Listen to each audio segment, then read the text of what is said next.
คือน้ำลายเอื้อกเมนูแรกหลังจากการกลับมาที่ไทยค่ะทุกคน หมดเลยนะเรา ไปลุย ยวบ กำลังแซ่บเด้งกรุบๆแน่ๆเลย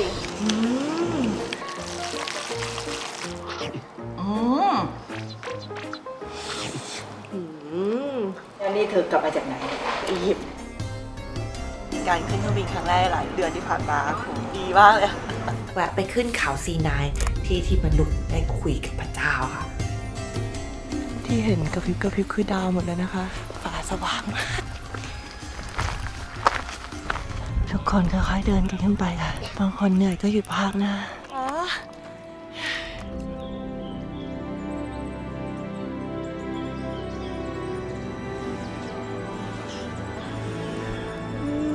สวยงามมากเลยค่ะกลับมาแล้วคาบิคาบู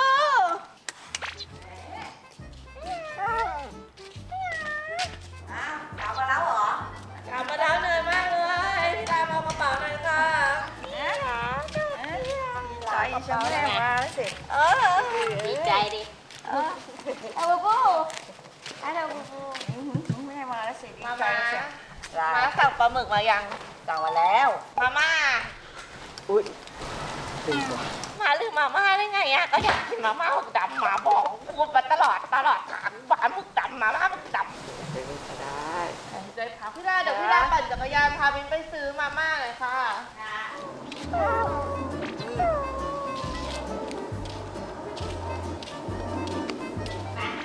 เขี่ย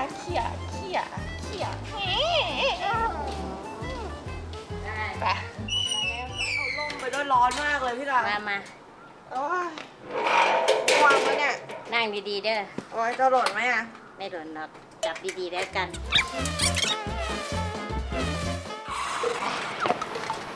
หวาดเสียวเหมือนกันนะขอตั้งเลยถ่ายทุกคนไป300เลยอ่ะ300พอไหมอ่ะไม่ได้เอาไปหมดเลยอยากให้เอามาคืนแล้วกันให้เหลือ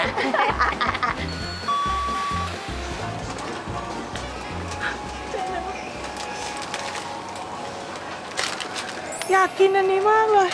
เห็นในต๊อกอะแล้วเขาก็รีวิวกินมาม่าหมึกดำแล้วก็แบบมาม่าหมึกดำมันคืออีกอย่างว่ามันรสชาติเป็นยังไงนึกภาพไม่ออกนะเห็นหน้าน้องโกโกวาด้วยหมายมันปั้มมือมากว่าอยากกินเอาไปให้หมดเลยให้หมดเชลฟ์เวลามินเดินทางอะรอบนี้มินพกมาม่าต้มยำกุ้งไป4 ซองแล้วก็กระเบียดกระเสียนกินในช่วงเวลา2 เดือนครึ่งวันไหนที่รู้สึกว่าแบบชีวิตมันอีหยักว้าวเหนื่อยคิดถึงบ้านเนี่ยก็จะแกะมาม่าออกมาต้มกินแล้วพอกินเข้าไปแล้วรู้สึกว่าอบอุ่นเหมือนได้กลับบ้านเลยจริงการได้ครบแล้วครับมาครับเฟอร์นิเจอร์ข้างหลังหายไปไหนหมดครับมันบอกมันจะรีโนเวทบ้านนะเป็นปีแล้วเลยเขาของออกหมดมองข้างหลังเนี่ยไม่เหลือสักอย่างอันนี้บ้านหรือไซต์ก่อสร้างครับผมแล้วพี่มินไม่อยู่2 เดือนมารู้สึกไงครับสบายดีโล่เลยล่ะแล้วนี่มาทำอะไรครับเนี่ยเขาให้ซื้อปลาหมึกบอกจะต้มอะไรของเขาอ่ะ3-4 กิโลโอ้โหมาไม่ทำอะครับไม่เอาทำไม่เป็นอ่ะลามายังอ่ะลาแล้วนี่ค่ะเธอมาปลาหมึกไปเลยเอาไปทำข้างนอกเลยป่ะหั่นเป็นกลมใช่ไหมหั่นเป็นวงอ่ะนะดีมาเห็นบอก2 เดือนกว่าที่ไม่อยู่มาบอกคิดถึงมินมากถูกปะใช่ไหมเมื่อกี้คุยอะไรกันอะถามก็คิดถึงอยู่คิดถึงสุดๆได้อยู่เอาโทบี้มาแล้วช่วยเหรอโทบี้รู้ได้ไงว่ามีของกินน่ะมันจะช่วยอ่ะมันหั่นยากไหมอ่ะพี่ดาไม่ยากน่ากินนุ่มมากเลยมันทำมั่งลองดูมันจะโชว์ว่ามันเป็นคนทำเองนี่ดูหน้าโทบี้ดิโทบี้บ๊อบ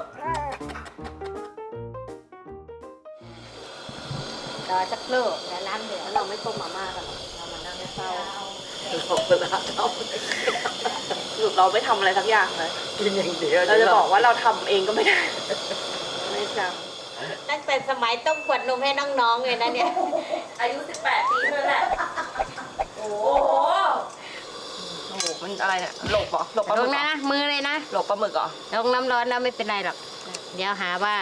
ไม่สะอาด ลงน้ำร้อนนะไม่เป็นไร นี่พี่อะไรดู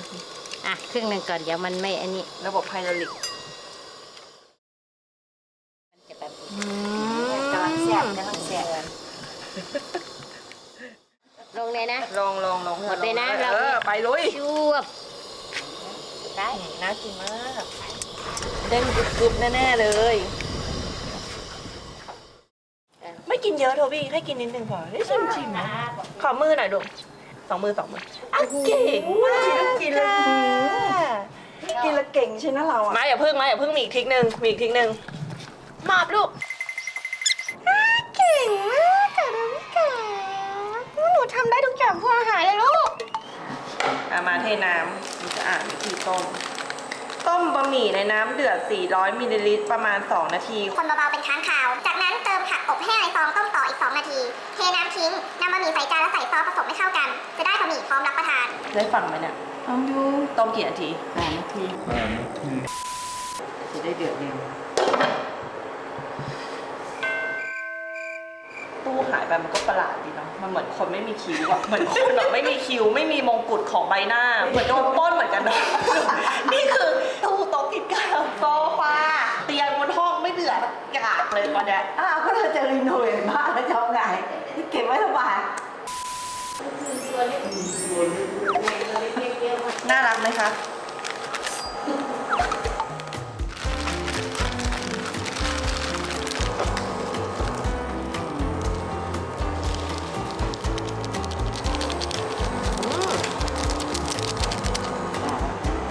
ก็ดูสวยเลยคุณบน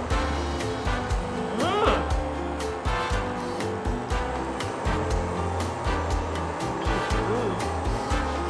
นี่มาเลยเทสวยๆนี่จะถึงเวลาใส่น้ำจิ้มมาตัดให้เขาดีกว่าแล้วเขาราดโอ้ดูซอสหมึกดำในตำนานโอ้ยมันไม่ดำอ่ะอุ๊ยมันกำลังดำโอ้ยดูดิอืม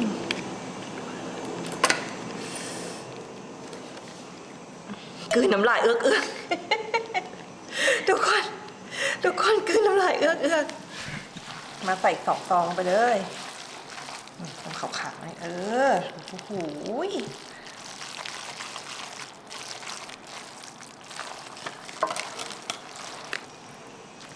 นึงนะ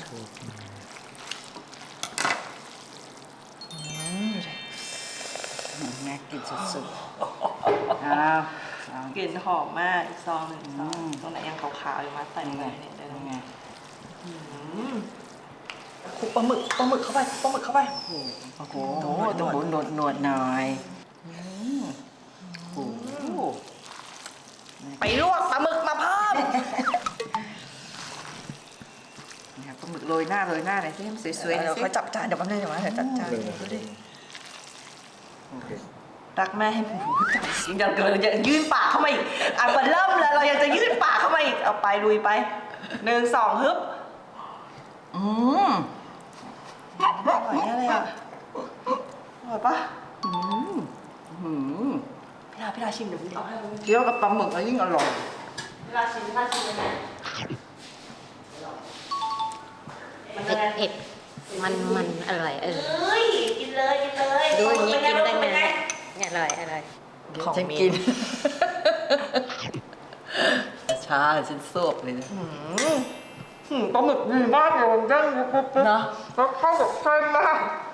แบบแล้วรสชาติมันดีมันมีเผ็ดนิดๆหอมอ่ะ อร่อยมากจัดจานดีมากกล้าเรียกว่าจาน มาม่าถาด มาม่าถาดดู ไม่ได้ต้องจำถาดมาม่าถาด ดูสิ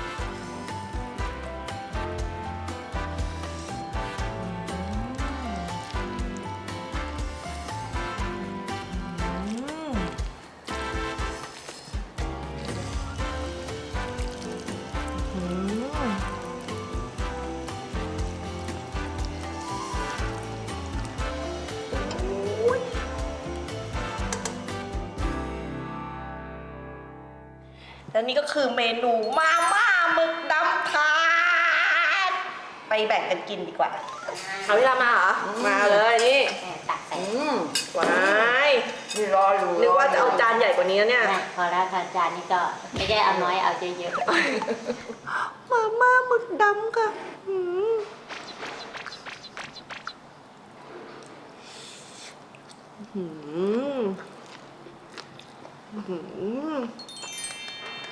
อร่อยมากเลยอ่ะมันแบบเผ็ดหนึบหนึบคำเดียวเลยว่ะ กินเลยนะ กินเลย อร่อย ต้องอย่างนี้สิ ทำไมกินเร็วเลยค่ะ หิว ดูดิข้าวเจ้าอร่อยปะ อร่อย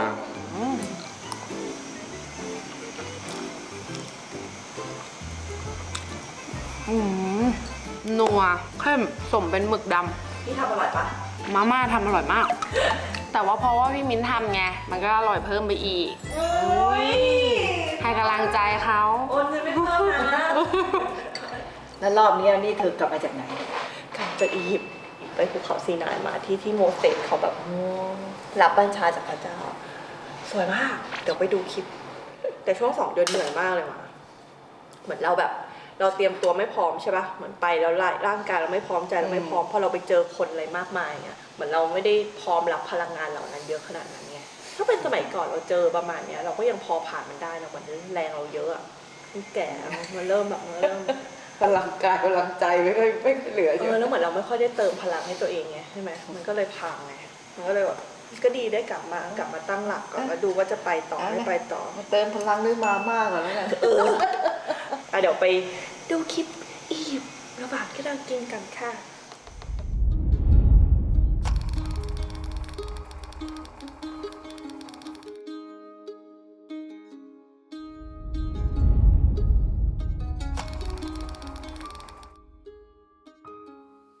สวัสดีค่ะทุกคน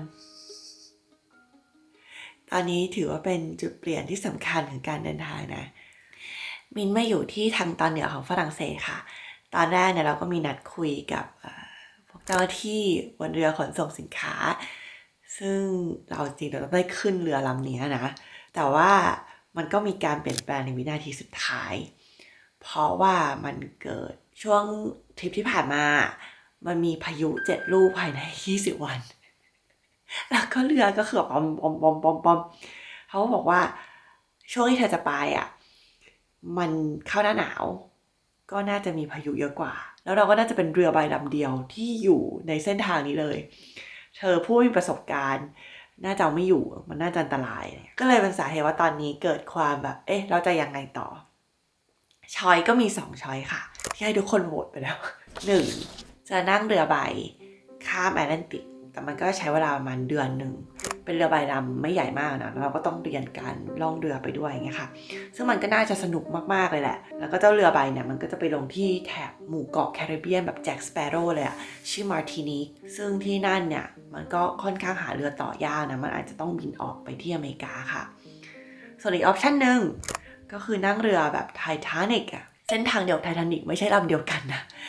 เป็นเรือ Queen Mary 2 ค่ะก็จะใช้เวลา7 วันจากเซาท์แฮมป์ตันของอังกฤษไปที่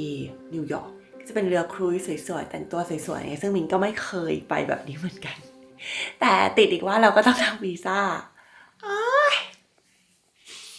ทำไมเราไม่มีพาสปอร์ตสิงคโปร์ที่เข้าได้195 ประเทศนะก็เลยอาจจะต้องกลับไทยอะเหมือนแช่การเดินทางในตู้เย็นก่อนที่ตรงเนี้ยกลับไทยปุ๊บแล้วกลับมาเริ่มต้นที่ตรงนี้ใหม่นะก็ไม่รู้จะทำยังไงอะค่ะแต่ก็ไม่เป็นไรนะมินว่าก็สบายๆคิดถึงหมาที่บ้านด้วยจริงๆแล้วคิดถึงโทบี้มากแล้วก็ช่วงการเดินทาง2 เดือนนี้ที่ผ่านมาก็ค่อนข้างเหนื่อยเหมือนกันนะเหนื่อยใจด้วยบางช่วงอะได้กลับไปพักก็ดีเหมือนกันเป็นซีซั่น2แบบงงๆในการเดินทางรอบโลกแบบไม่ใช้เครื่องบินเก่งเลยนะบินไปบินกลับไปค่ะลืมบอกไปค่ะว่าขากลับมินจะแวะอียิปต์ด้วย จะได้แวะไปขึ้นเขาซีนายเขาที่โมเสสรับบัญญัติ10 ประการหรือ Ten Commandments จากพระเจ้าที่มนุษย์ได้คุยกับพระเจ้าค่ะไปเคลียร์หัวซะหน่อยตื่นเต้นได้บินอ่ะ หลังจากไม่ได้บินมาสักพักเหมือนกันนะแต่ก่อนอื่นไปเป่าผมก่อนไหมล่ะไปเป่าผมก่อนค่ะแล้วเจอกันที่สนามบิน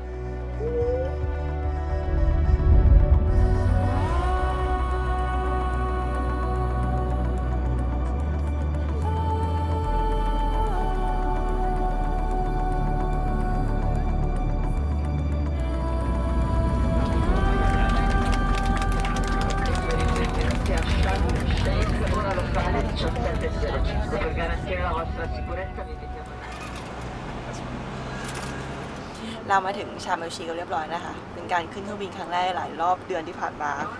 ดีมากเลย ถึงแม้จะตกตะกุกตะกักบ้างแต่ไปว่าก็เร็วดี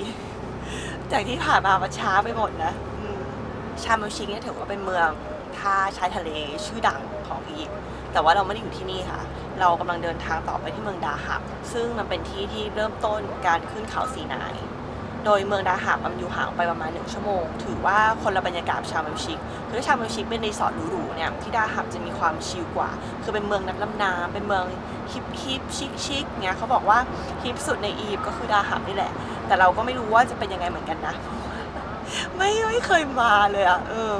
หลายคนจะเรียกว่าอียิปต์นึกถึงอียิปต์นึกถึงพีระมิดนึกถึงอะไรอย่างงี้เนาะก็คือถ้าใครอยากดูคลิปพีระมิดก็ไปดูคลิปหนึ่งซึ่งมิ้นเคยมาแล้วบอกเลยว่าคลิปนั้นเนี่ยถ้าไม่โดนคนจูอุดโกงหรือไม่โดนล็อกในร้านขายพรมเนี่ยก็ถือว่ามาไม่ถึงอียิปต์คิดว่าเขาน่าจะชาร์จเงินเพิ่ม Yeah you said you're gonna take me there Yeah this one yeah No, I'm not saying to you like ถึงเขาหลอกแต่เต็มใจให้หลอก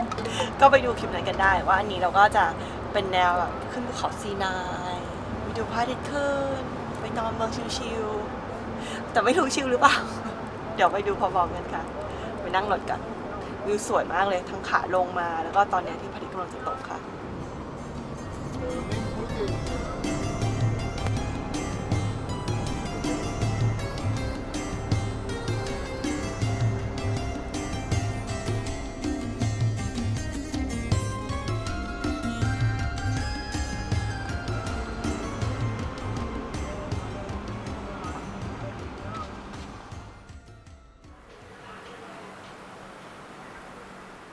ตอนนี้อยู่ในโรงแรมนะคะ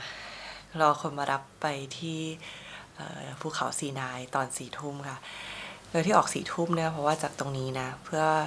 ไปที่ภูเขาซีนายใช้เวลาเดินทางประมาณ3 ชั่วโมงกับระยะทางประมาณ250 กิโลค่ะแล้วเราจะไปถึงที่นั่นประมาณน่าจะตี 1อะไรอย่างเงี้ยเราก็จะเริ่มต้นเดินขึ้นไปรอดูพระอาทิตย์ขึ้นตั้งแต่ตอนตี 2ค่ะตอนนี้ก็เตรียมอุปกรณ์กันหนาวเรียบร้อยแล้วเพราะว่าบอกว่าบนยอดเขาเนี่ยค่อนข้างหนาวนะเนื่องจากความสูงมันอยู่ที่ประมาณ 2,800 เมตรไงคะในก่อนจะไปอยากเล่าเรื่องภูเขาซีนายให้ฟังก่อนมันมีความสำคัญยังไงมันไปปรากฏที่ไหนหรอชื่อของภูเขาซีนายเนี่ยปรากฏอยู่ในคัมภีร์หลายศาสนาเลยค่ะทั้งในโทราในอัลกุรอานในโอเทสติเมนต์หรือว่าไบเบิลในพันธสัญญาเก่านะคะซึ่งที่ตั้งของภูเขาซีนายเนี่ยจริงๆแล้วก็เขาก็สันนิษฐานกันไว้หลายที่แต่ณปัจจุบันที่เขาลงความเห็นกันว่าก็อาจจะเป็นที่นี่แหละภูเขาซีนายที่ตั้งอยู่ในคาบสุดซีนายของประเทศอียิปต์ค่ะโดยชื่อเก่าของเขาแห่งนี้นะชื่อว่าจาบาลมูซาซึ่งก็คือภูเขาของโมเสสเป็นชื่อที่คนเรียกต่อกันมานานก็มีความเป็นไปได้ว่ามันอาจจะเป็นที่นี่นั่นเองนะโดยความสำคัญของภูเขาซีนายที่ทำให้คนทั่วโลกต่างเดินทางมาแสวงบุญที่นี่นะคะหรืออย่างนักท่องเที่ยวเนี่ยเดินทางมารอดูแสงแรกบนภูเขาซีนายนะก็เป็นเพราะว่าที่นี่เนี่ยเป็นที่ที่โมเสสได้รับบัญญัติ10 ประการจากพระเจ้าแล้วก็เป็นที่ที่พระเจ้าเนี่ยปรากฏตัวต่อมนุษย์ซึ่งในที่นี้ก็คือต่อหน้าวงวานอิสราเอลแล้วก็มีการทำพันธสัญญาต่อกันนะคะโดยในตอนนั้นเนี่ยได้พูดไปว่า now therefore if you indeed obey my voice and keep my covenants then you shall be special treasure to me above all people for all the earth is mine and you shall be to me a kingdom of priests a holy nation แปลคร่าวๆว่าถ้าเธอเชื่อเราและทำตามพันธสัญญาที่ให้ไว้กับเราเธอก็จะกลายเป็นสมบัติที่สำคัญของเราอยู่เหนือใครทั้งหมดและพวกเธอจะเป็นอาณาจักรแห่งนักบวชและเป็นชนชาติที่ศักดิ์สิทธิ์ค่ะ โดยใดบัญญัติทั้ง10 ประการของพระเจ้านะคะก็มีตั้งแต่ไม่เคารพพระเจ้าองค์อื่นไม่เคารพรูปปั้นรูปเคารพต่างๆไม่อ้างถึงพระเจ้าในทางที่ผิดนะไม่ฆ่าไม่ขโมยไม่โกหกไม่ประพฤติผิดในกามไม่อิจฉาริษยาค่ะแล้วก็มีอื่นๆอีกเนาะโดยบัญญัติ10 ประการนี้นะคะก็เหมือนเป็นคู่มือให้กับชาวยิวมาจนถึงปัจจุบันนะเพื่อให้เขาเป็นคนที่ดีเคารพแล้วก็รักชาติอื่นๆแล้วก็รักในพระเจ้านะคะซึ่งจริงชาวยิวเขาก็ยึดถือกับสิ่งนี้มานะว่าเขาเป็นชนชาติที่ถูกเลือกนะเป็นชนชาติของพระเจ้าโดยตรงค่ะแต่เป็นว่าด้วยส่วนตัวมองนะว่าการที่เราตีความว่าเราเหนือกว่าหรือพิเศษกว่าคนอื่นนะมันก็เป็นดาบสองคมนะถ้าตีความไปในทางที่ดีนะมันก็ทำให้เราอยากรักเคารพแล้วก็ช่วยเหลือคนอื่นแต่ถ้าเราตีความแบบเป็นการอ้างพระเจ้าเท่านั้นไม่ได้เชื่อในพระเจ้าจริงๆนะคะมันก็อาจจะทำให้เรายกตัวของเราเนี่ยไปกดทับคนอื่นแล้วก็สร้างความขัดแย้งบาดหมางมากมายด้วยค่ะไปเดี๋ยว4 ทุ่มแล้วเราไปเริ่มต้นออกเดินทางกันดีกว่า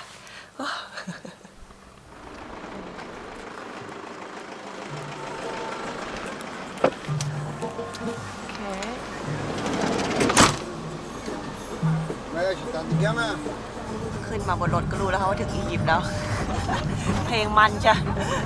โดยการมานะคะต้องพกพาสปอร์ตมาด้วยนะเพราะเขามีการตรวจพาสปอร์ตนะคะห้ามลืมเด็ดขาดนะเมื่อกี้คนขับก็ถามว่าพาสปอร์ตมาหรือเปล่าบอกเอามาแล้ว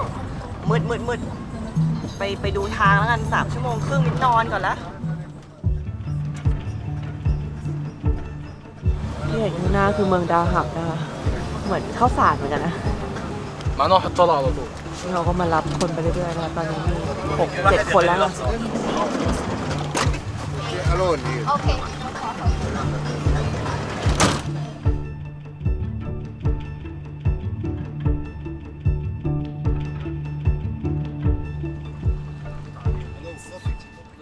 เรามาถึงปากทางขึ้นแล้วนะคะ ก็ที่ตรงนี้นะคะก็จะมีห้องน้ำอยู่ตรงนี้ด้วยนะให้ก่อนเราขึ้นนะคะแล้วก็มีคนมาขายปอนโชกับ No light up. No light up How much is it? About 100. 100 Yeah. เนี่ยเขาขายไฟฉาย100ก็ประมาณ60 บาทมีปอนโชด้วยเพราะว่ามันจะหนาวนะเราเดินขึ้นไปกัน You get one? นะคะมาที่จุดนี้นะคะเราต้องหาไกด์ที่เป็นเบดูอินนะเพื่อจะเข้าไปนะคะคนเต็มเลยอีจิปต์จริง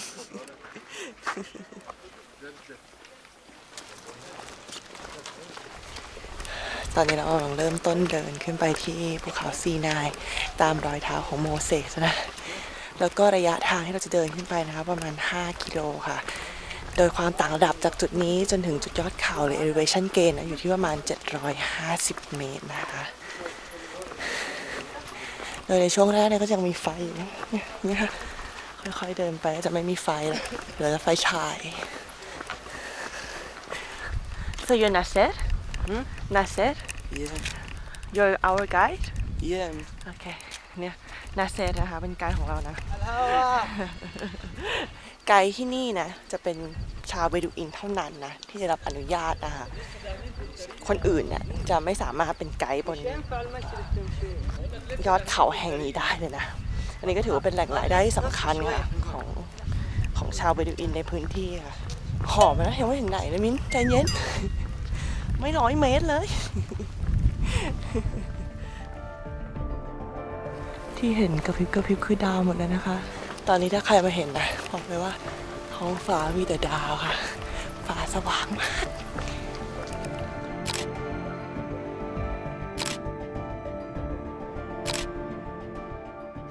เรากำลังเดินผ่านอารามเซนต์แคทเธอรีนนะคะซึ่งเป็นอารามคริสต์ที่เก่าแก่ที่สุดในโลกนะซึ่งตั้งอยู่ที่ตีนเขาซีนายนี่แหละค่ะเดี๋ยวตอนเช้าเราจะได้เข้ามาที่นี่กันนะตอนนี้เราขึ้นเขากันค่ะHi. Good morning. Good morning ตรงจุดที่ยังมีแรงเดินนะคะแล้วก็ยังพอมีแสงให้เห็นมินอยู่บ้างนะจะมาเล่าให้ฟังว่าแล้วโมเสสนี่เขาเป็นใครมาจากไหนคะทำไมเขาถึงมีชื่อปรากฏอยู่ในคัมภีร์สำคัญระหว่างที่เล่าไปมันอาจจะมืดนิดนึงนะก็ค่อยๆฟังไปนะคะโมเสสนี่นะคะย้อนกลับไปเมื่อหลายพันปีก่อนนะเขาเกิดในอียิปต์นี่แหละค่ะเ เป็นลูกของทาสนะคะซึ่งในสมัยนั้นเนี่ยลูกของทาสที่เป็นผู้ชายทุกคนนะจะถูกฆ่าทิ้งค่ะแต่แม่ของโมเสสเนี่ยก็ตัดสินใจเอาโมเสสไปซ่อนนะจนถึงอายุที่ซ่อนไม่ได้แล้วเธอก็เอาโมเสสเนี่ยที่ยังเป็นทารกเนี่ยไปลอยน้ำแต่หลังจากที่ลอยน้ำไปนี่นะคะราชินีของฟาโรห์เนี่ยก็ได้มาพบเข้านะแล้วก็รับเอาโมเสสมาเป็นลูกบุญธรรมค่ะนั่นแปลว่าช่วง40 ปีแรกในชีวิตของโมเสสมีฐานะเป็นลูกบุญธรรมของฟาโรห์ค่ะแล้วทีนี้มันเกิดอะไรขึ้นล่ะคือโมเสสนะคะในวัย40 ปีได้พลั้งมือฆ่าคนอียิปต์ตายไปค่ะเพราะว่าเขาต้องการช่วยเหลือชาวยิวในตอนนั้นซึ่งเป็นทาสอยู่ในจักรวรรดิของอียิปต์เนี่ยที่กำลังโดนทำร้ายอยู่ค่ะแล้วพอทีนี้เรื่องมันก็แดงขึ้นมาโมเสสก็เลยตัดสินใจที่หนีออกมาจากอียิปต์แล้วก็ไปอยู่ที่ดินแดนชื่อว่าเมเดียนค่ะโดยที่นั่นนะคะก็ได้พบรักกับลูกสาวของปุโรหิตเจ้าเมืองแล้วเขาก็ใช้ชีวิตด้วยการเป็นคนเลี้ยงแพะเลี้ยงแกะค่ะเกือบ40 ปีหลังจากนั้นเนี่ยนะคะเขาก็ได้กำลังเนี่ยเลี้ยงแพะเลี้ยงแกะอยู่ในทุ่งเนี่ยนะแล้วเขาก็ได้ไปเจอกับพุ่มไม้พุ่มหนึ่งนะคะที่มันลุกเป็นไฟอ่ะตอนนั้นเนี่ยพระเจ้าอ่ะบอกเขาว่าให้เขาเนี่ยเดินทางกลับไปที่อียิปต์เพื่อปลดปล่อยทาสอิสราเอลค่ะพอได้รับคำสั่งจากพระเจ้าแบบนั้นนะคะเขาก็เลยเดินทางไปที่อียิปต์อีกครั้งนะแล้วก็ไปคุยกับฟาโรห์ค่ะว่าเธอต้องปลดปล่อยชาวอิสราเอลให้เป็นอิสระแล้วนะโมเสสเนี่ยนะคะไม่ว่าจะพยายามเท่าไหร่นะก็ไม่สามารถเปลี่ยนใจฟาโรห์ได้ค่ะตอนนั้นเนี่ยนะคะพระเจ้าเขาก็เลยบันดาลให้เกิดภัยพิบัติ10 อย่างที่อียิปต์นะไม่ว่าจะเป็นการเปลี่ยนแม่น้ำไนล์ให้เป็นเลือดฝูงกบที่บุกเข้ามาในเมืองแล้วก็ล้มตายฝูงริ้นฝูงเหลือบฝีเกิดความมืดมิดปกคลุมรอบเมืองแล้วก็อื่นๆอีกมากมายค่ะแต่นั้นก็ไม่สามารถเปลี่ยนใจฟาโรห์ได้ค่ะจนมาถึงภัยพิบัติอย่างสุดท้ายในวันนั้นนะคะพระเจ้าได้บอกโมเสสว่าครอบครัวชาวยิวทั้งหมดให้นำเลือดของลูกแกะมาป้ายไว้ที่หน้าบ้านถ้าไม่ทำแบบนั้นพวกเธอจะไม่รอดสิ่งที่เกิดขึ้นหลังจากนั้นค่ะคือในคืนวันนั้นเองค่ะพระเจ้าก็มาเอาชีวิตของลูกหัวปีทั้งหมดของคนที่อยู่ในอียิปต์ยกเว้นไว้เฉพาะแต่บ้านที่มีเลือดลูกแกะปายอยู่ของชาวอิสราเอลเท่านั้นค่ะและแม้กระทั่งลูกของฟาโรห์เองเนี่ยก็ถูกนำไปเช่นกันนะและด้วยเหตุนี้นะฟาโรห์ก็เลยตัดสินใจปลดปล่อยวงวานอิสราเอลให้เป็นอิสระแต่หลังจากนั้นนะคะผ่านไปได้ไม่กี่วันฟาโรห์ก็เปลี่ยนใจอ่ะเขาก็ยกทัพตามโมเสสแล้วก็วงวานอิสราเอลมานะคะจนสุดท้ายก็นำไปสู่เหตุการณ์อันโด่งดังค่ะก็คือการที่โมเสสแหวกทะเลพาวงวานอิสราเอลข้ามทะเลไปได้แล้วก็ปิดทะเลถล่มกองทัพอียิปต์ทั้งกองทัพค่ะและหลังจากนั้นนะคะโมเสสก็สามารถนำมาวงวานอิสราเอลมาอยู่ที่ตีนเขาซีนายที่เราอยู่กันตอนนี้ได้ค่ะขอไปหายใจก่อนนะคะเดี๋ยวค่อยฟังกันต่อเหนื่อยแล้วเนี่ย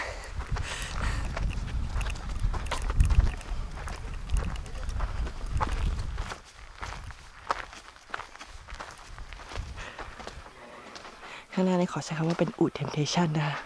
ก็คือว่าถ้าเราอยากจะขึ้นอูฐเดินไม่ไหวแล้วก็ขึ้นเลยตรงนี้คิดว่ายิ่งสูงน่าจะยิ่งแพงค่ะ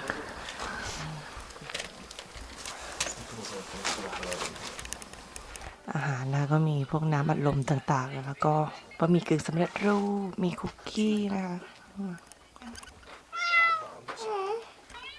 มาด้วยกันเหรอคะตอนนี้ทุกคนหยุดพักกันอยู่นะคะการขึ้นเขาซีนายก็คล้ายๆภูกระดึงเหมือนกันนะเขาจะมีจุดพักเป็นช่วงๆเป็นร้านน้ำชาพักนะตอนที่คนที่พักวินก็จะมาเล่าให้ฟังต่อนะคือในพันธสัญญาเก่าเนี่ยในหนังสืออพยพเนี่ยนะคะเขาก็มีการกล่าวถึงบรรยากาศบนภูเขาซีนายไว้อย่างชัดเจนนะเขาบอกว่าในตอนที่พระเจ้ากำลังจะปรากฏตัวพระเจ้าปรากฏตัวในรูปแบบของควันที่เกิดจากไฟในตอนนั้นเนี่ยเกิดฟ้าแลบฟ้าร้องเสียงดังสลับกับเสียงแตรจากเขาแกะค่ะเสียงเหล่านั้นและภาพที่เห็นนะทำให้ชนชาติอิสราเอลเนี่ยเกิดความตื่นกลัวโมเสสค่ะถูกเรียกขึ้นไปบนยอดเขาเหมือนที่เรากำลังไปเนี่ยนะคะแต่สิ่งที่ไม่เหมือนกันคือโมเสสขึ้นลงยอดเขานี้ถึง7 ครั้งและอีกอย่างหนึ่งที่ไม่เหมือนกันก็คือ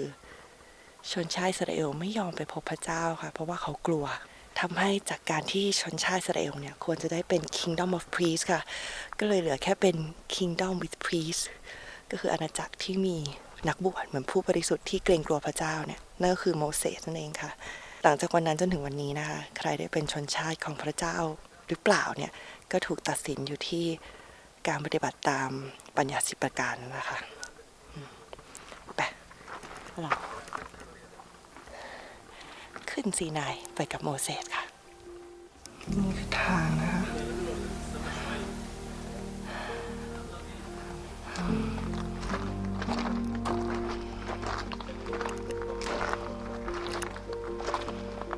ข้างหน้ามีจุดพักอีกแล้วค่ะ จุดที่2อะนะ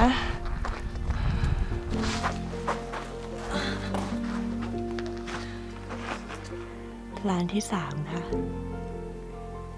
จุดนี้มีขายชากับแป้ง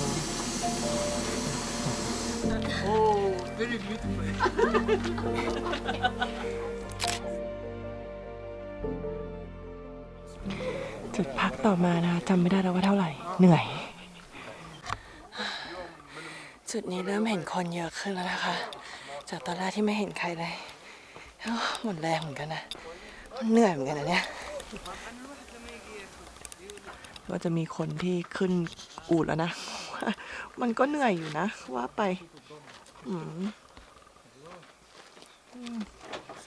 มินก็รู้สึกเหนื่อยอยู่เหมือนกัน ต้องไปอีก มันจะต้องเจอบันได700 ขั้นก่อนอะตรงนั้นน่ะมันคือจุดสุดยอด ไปกันต่อค่ะ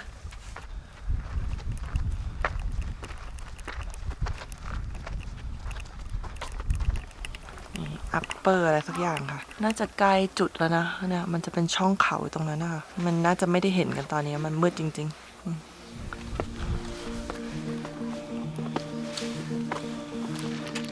ถึงจุดบันไดแล้วค่ะหลังจากนั้นก็จะจบแล้วเนี่ยเทรคมาแล้ว 4.15 นะคะ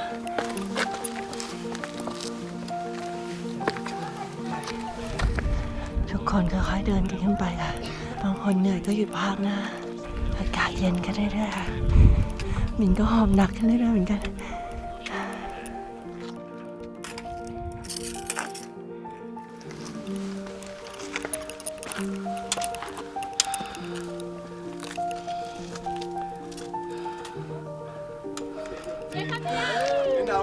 ถึงแล้วค่ะทุกคนตอนนี้ประมาณตี 3แล้วอ๋อใช้เวลาประมาณ2 ชั่วโมงครึ่งนะคะทำสำเร็จแล้วเดี๋ยวจะไปหาที่นั่งรอพระอาทิตย์ขึ้นนะคะความดีก็คือมีผ้าห่มมีเสื่อให้เช่าด้วย150 พาวนะตามเข้าไปค่ะตามเข้าไปเช่าไว้แล้วเขาจะมีใครรู้ดีกว่าเขา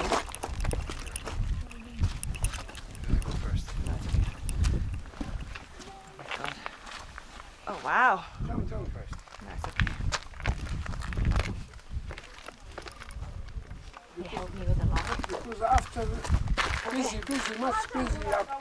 Okay.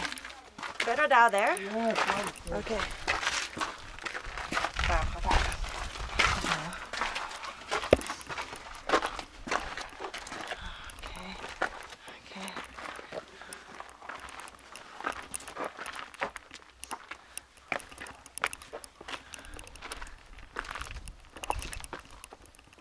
Okay. Oh wow.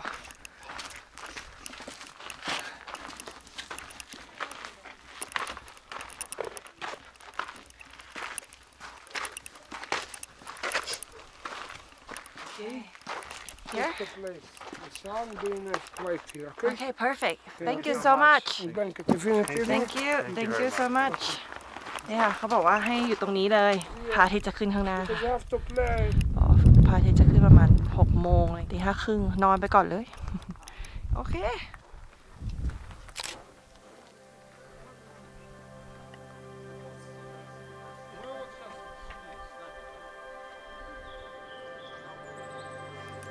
ตอนนี้เวลาตี 5 กว่าๆนะคะ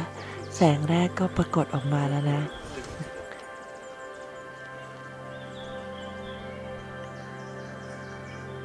เราจะเริ่มเห็นเขาโครงของภูเขาแล้วค่ะที่อยู่รอบๆตรงนี้นะเราได้ยินเสียงคนหลายชาติมากเลยบางคนก็ดังบางคนก็เบานะเสียงภาษารัสเซียภาษาสเปนเกาหลี ภาษาอังกฤษเลบานอนเต็มไปหมดเลยค่ะ คนเยอะมากเลยเช้านี้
และนี่นะคะคือบรรยากาศพระอาทิตย์ขึ้นบนภูเขาซีนายค่ะ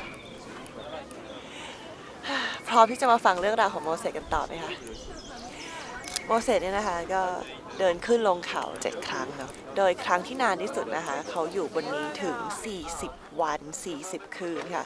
เพื่อรับบัญญัติแล้วก็องค์การต่างๆของพระเจ้านะ ในตอนนั้นนะคะวงวานอิสราเอลที่รออยู่ข้างล่างพอผ่านไปได้20 วันก็รู้สึกว่าเฮ้ยโมเสสจะไม่กลับมาแล้ว เราจะทำยังไงดี เขาก็เลยสร้างรูปปั้นวัวทองคำขึ้นมา เพื่อมาบูชาแทนพระเจ้าค่ะ ในตอนนั้นนะคะพระเจ้าก็บอกโมเสสว่าเฮ้ยวงวานอิสราเอลกำลังทำเรื่องแล้ว โมเสสก็เลยกลับลงมาค่ะ และด้วยความโมโหนะคะตอนที่เขาได้เห็นวัวทองคำเนี่ยเขาก็เหวี่ยงในแผ่นหินที่มีบัญญัติ10 ประการลงแล้วก็แตกหมดเลยค่ะ แต่พระเจ้าก็ให้อภัยวงวานอิสราเอลเช่นเดิมนะ ก็เรียกโมเสสกลับขึ้นมานะคะแล้วก็มารับบัญชาใหม่ค่ะ ในตลอดการเดินทางหนังสืออพยพเนี่ยนะคะเขาบอกว่าวงวานอิสราเอลเนี่ยก็ได้เหมือนผิดใจกับพระเจ้าไปถึง10 ครั้งนะไม่ทำตามไม่เชื่อฟังอ่ะ ไม่ว่าจะเป็นการบ่นเรื่องอาหารเรื่องน้ำไม่เชื่อฟังพูดอะไรก็ฟังมั่งไม่ฟังมั่งนะคะแต่คือสิ่งที่ยอมไม่ได้คือหลังจากที่เขาเนี่ยเข้าไปถึงที่ชายเขตดินแดนคานาอันหรือว่าดินแดนแห่งพันธสัญญาแล้วเนี่ยค่ะคนอิสราเอลเนี่ยเขาก็เหมือนส่งคนสอดแนมไปก่อน12 คนเนาะคนสอดแนมเขาก็กลับมาแล้วบอกว่าเฮ้ยมันมีเชื้อสายอยู่ที่นั่นนะแบบดูโหดร้ายมากเลยอยากเข้าไปเลยอย่างเงี้ยค่ะก็เลยกลายเป็นว่าวงวานอิสราเอลไม่เข้าค่ะพระเจ้าก็เลยโกรธมากก็เลยลงโทษว่างั้นเธอก็ใช้ชีวิต40 ปีที่เหลือเนี่ยอยู่กลางทะเลทรายไปเลยไม่ต้องเข้าดินแดนแห่งพันธสัญญาค่ะและผลก็คือแม้กระทั่งโมเสสเองก็ไม่ได้เข้าไปในดินแดนพันธสัญญาแล้วก็ตายอยู่ข้างนอกค่ะมีเพียงแค่ลูกหลานพวกเขานะคะที่สามารถเข้าไปได้ค่ะและนี่ก็คือเรื่องราวพื้นดินศักดิ์สิทธิ์ตรงนี้ค่ะถึงแม้บรรยากาศอาจจะไม่ค่อยศักดิ์สิทธิ์เท่าไหร่นะแต่ก็สวยงามมากเลยค่ะก็เป็นว่าเดี๋ยวเรารีบเดินลงไปกันดีกว่านะไกด์มาตามแล้วครับไปเดี๋ยวนี้ไปค่ะ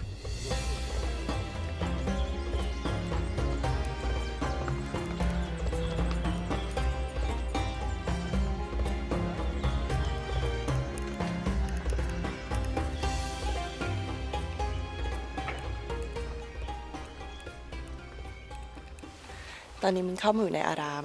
เซนต์แคทเธอรีนแล้วนะคะซึ่งเป็นอารามที่มีการอาศัยอยู่ที่เก่าแก่ที่สุดในโลกโดยสร้างตั้งแต่ปี548ค่ะย้อนกลับไปเมื่อประมาณ 1,500 กว่าปีที่แล้วนะโดยความสำคัญของที่นี่นะคะคือเป็นอารามที่สร้างล้อมรอบ Burning Bush ที่เป็นตัวแทนของพระเจ้าในการลงมาบอกโมเสสว่าเธอต้องไปช่วยวงวานอิสราเอลให้พ้นจากการเป็นทาสค่ะโดยเจ้า Burning Bush เนี่ยตอนนี้ก็ยังอยู่ข้างในนะคะเดี๋ยวมันต้องขอหาก่อนว่าอยู่ที่ตรงไหนนะคะโดยสิ่งที่เราเห็นเนี่ยหน้าตาอารามไม่เหมือนอารามเนาะเหมือนเป็นป้อมปราการมากกว่าที่มันเป็นแบบนี้นะคะเพราะในช่วงยุคสงครามครูเสดเนี่ยเพื่อป้องกันอารามไม่ถูกทำลายนะคะก็เลยสร้างป้อมปราการขึ้นมาเพื่อล้อมรอบอารามแห่งนี้ไว้ค่ะทีนี้เหมือนป้อมปราการจริงๆค่ะไปเราไปหา Burning Bush กันตามเขาไปนะคะเราไปหา Burning Bush ค่ะนี่คือ The Burning Bush ค่ะทุกคนนี่แหละค่ะ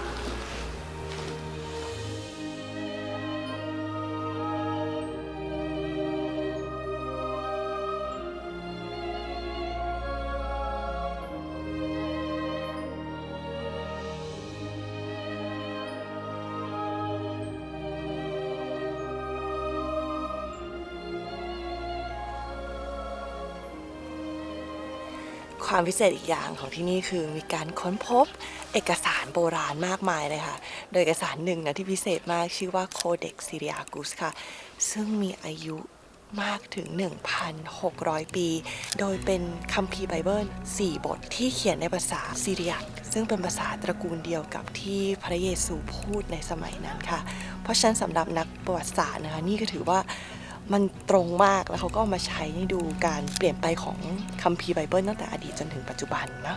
ความน่าสนใจของฉบับนี้ค่ะคือในบทของนักบุญมาระโกหรือว่ามาร์กเนี่ยนะคะพบว่าจบที่ตอนที่ 8ไม่มีตอนที่ 9 ถึง 20 ตอนที่ 8 คือตอนที่จบว่ามาเรียแมกดาเลนาเนี่ยก็ตอนเช้าตื่นมานะคะแล้วก็มาที่หลุมศพเนาะเพื่อมาเอาน้ำมันฉลมศพให้กับพระเยซูค่ะเพราะเขายังพูดกันอยู่แล้วว่าแล้วจะเลื่อนก้อนหินยังไงเพราะมันหนักมากนะแต่พอมาถึงก็กลายเป็นว่าอ้าวก้อนหินถูกเลื่อนไปแล้วแล้วพอเข้าไปข้างในก็เจอชายชุดขาวนั่งอยู่นะคะและชายชุดขาวก็บอกว่าไปบอกพวกสาวกเถิดว่าพระเยซูได้เสด็จไปที่แคว้นกาลิลีก่อนแล้วพวกนางก็รีบหนีออกจากหลุมศพโดยไม่ได้พูดอะไรกับใครค่ะแล้วก็จบที่ตรงนี้เขาเชื่อกันว่าบทที่9ถึง20เนี่ยเป็นการมาต่อเติมภายหลังเพื่ออธิบายความมากขึ้นซึ่งเป็นเรื่องราวกับการฟื้นคืนชีพของพระเยซูนะซึ่งมันก็ค่อนข้างน่าสนใจมากเลยค่ะโดยเอกสารฉบับนี้นะคะสามารถไปกดดูได้ใน British Library นะเขาก็มีออนไลน์ไว้ค่ะก็ไปกดดูได้ว่าเอกสารภาษาซีเรียกเนี่ยมันหน้าตาเป็นยังไงค่ะไปเดี๋ยวเราจะ กลับเข้าดาหับแล้วนะคะกลับไปนอน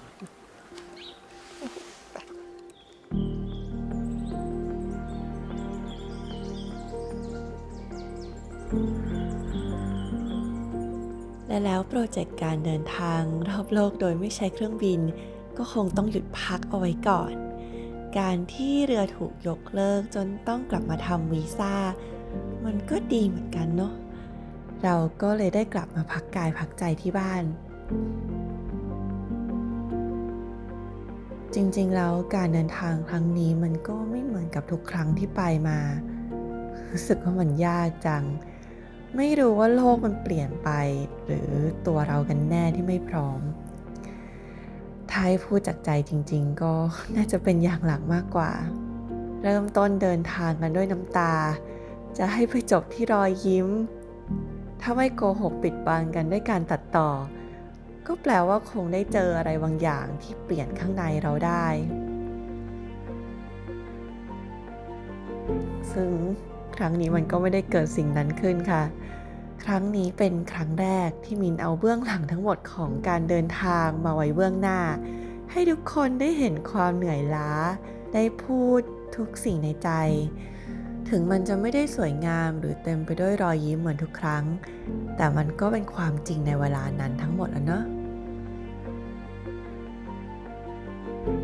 เอาเป็นว่าตอนนี้ขอไปพักดูแลตัวเราเองก่อนไปอยู่กับที่บ้านไปอยู่กับที่ที่คุ้นเคย